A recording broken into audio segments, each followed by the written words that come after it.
Alléluia, alléluia. Je vous salue au nom de notre Seigneur Jésus-Christ. C'est votre frère, Robert Joseph, qui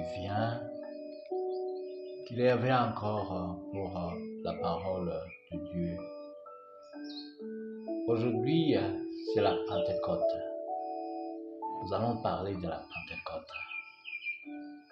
Nous allons parler de cette fête de Pentecôte.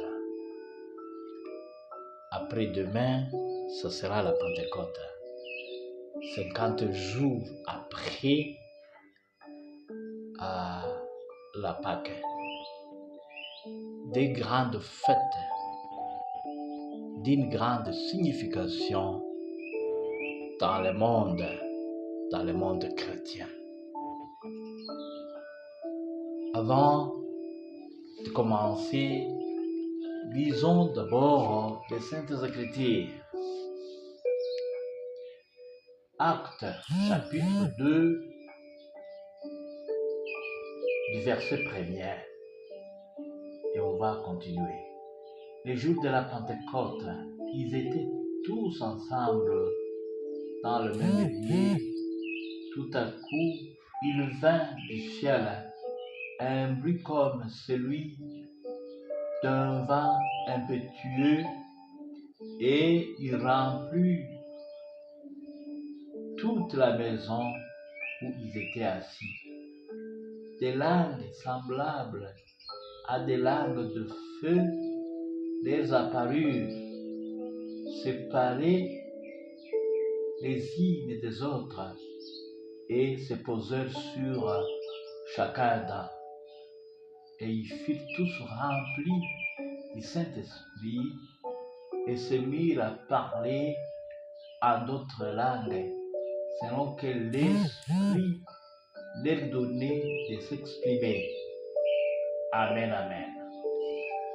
Nous pouvons aussi lire 1 Corinthiens, chapitre 12, à partir du verset 7 jusqu'au verset 11. Il est écrit: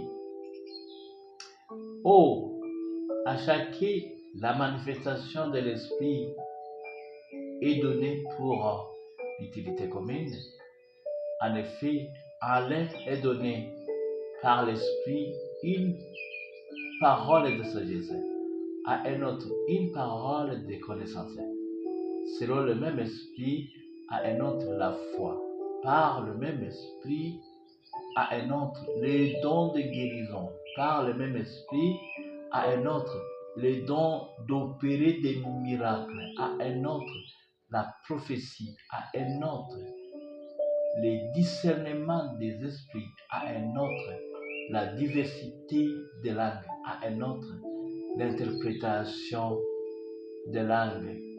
Un seul et même esprit opère toutes ces choses, les distribue chacun en particulier comme il veut. Amen, amen.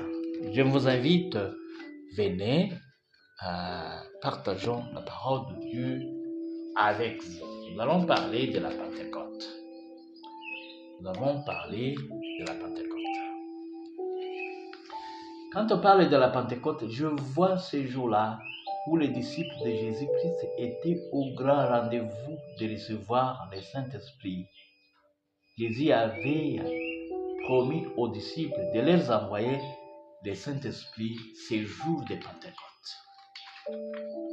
Le lien du rendez-vous était bien fixé, la date était bien fixée, le but de la rencontre était bien clair, c'était de recevoir le Saint-Esprit.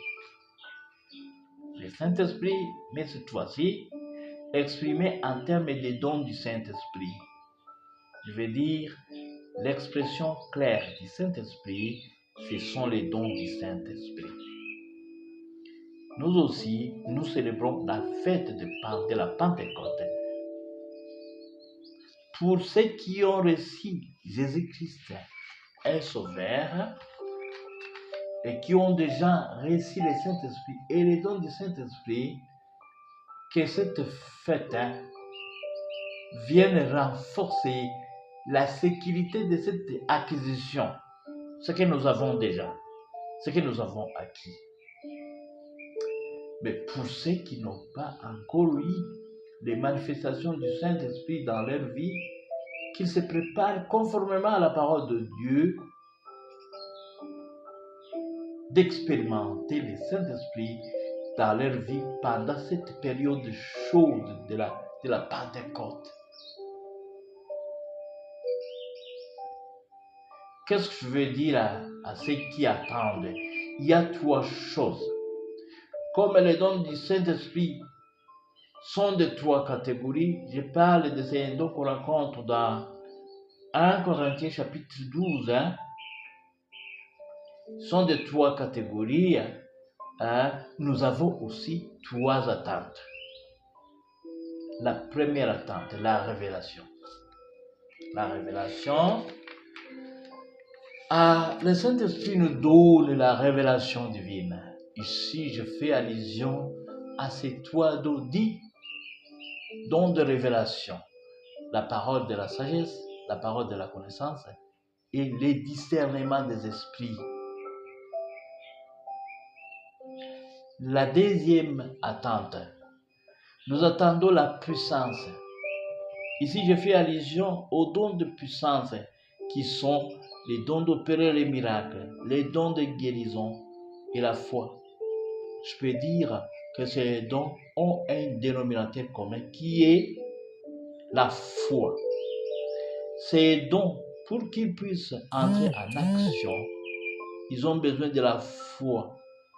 Le résultat final de ces dons est la naissance de la foi pour ceux qui n'en ont pas encore et la croissance de la foi en Jésus-Christ pour ceux qui ont déjà cette foi. Notez bien que la foi s'accroît. La foi est sujet à la croissance. Souvenez-vous, un jour, les disciples ont dit à Jésus, augmente-nous la foi. Mon cher ami, pendant cette période de la Pentecôte, que votre foi en Jésus-Christ s'accroisse. Amen, amen. Que votre foi s'accroisse. La troisième attente, c'est l'inspiration divine. Le Saint-Esprit nous inspire. Je fais allusion aux dons d'inspiration, ou communément appelés les dons vocaux. Il s'agit des dons de parler à langue, les dons d'interpréter ces langues et les dons de la prophétie. La Bible nous donne conseil quand on parlait à langue. Il faut qu'il y ait aussi quelqu'un qui puisse interpréter ces langues. Ainsi, les parler à langue de Dieu, pure prophétie.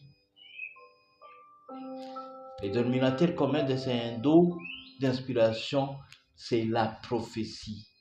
C'est don que nous devons aspirer plus comme Paul l'écrit dans 1 Corinthiens 14, verset 1er. Il dit, recherchez la charité, aspirez au don spirituel, mais surtout celui de la prophétie. Paul conclut au verset 39 et 40. Il dit, ainsi donc, frères, aspirez au don de prophétie et n'empêchez pas de parler à langue, mais que tout se fasse avec bienséance et avec ordre. Amen, amen. Pour cette période de la Pentecôte 2023, je vous souhaite la révélation divine, la puissance divine, l'inspiration divine. Prions. Merci Dieu parce que tu nous as donné Jésus-Christ comme sauveur et que Jésus-Christ nous a aussi laissé le Saint-Esprit, l'Esprit de la révélation, l'Esprit de puissance, l'Esprit d'inspiration, le consolateur, l'Esprit d'amour, l'Esprit de la crainte de l'Éternel. Amen, amen, amen, amen. Et à la prochaine occasion.